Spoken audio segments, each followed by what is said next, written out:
pour une théorie grecque de la traduction.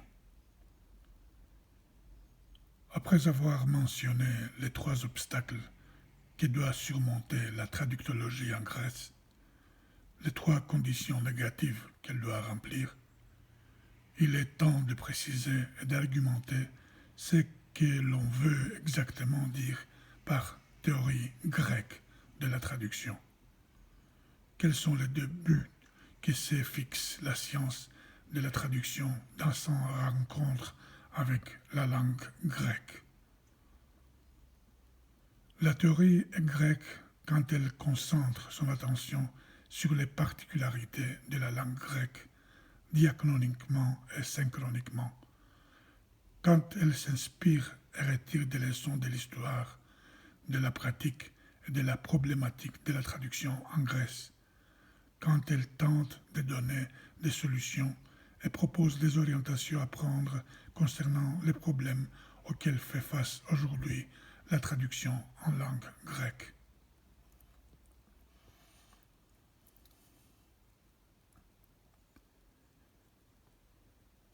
Une des particularités principales de la langue grecque est son parcours exceptionnellement long, l'étendue et la profondeur impressionnante qu'elle a obtenue suite aux influences multiples auxquelles elle a été confrontée tout au long de son parcours.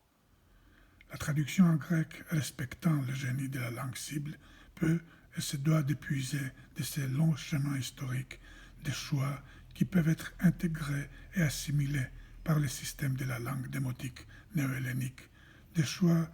qui l'approfondissent sans la forcer, qui procurent des solutions de traduction appropriées et authentiques.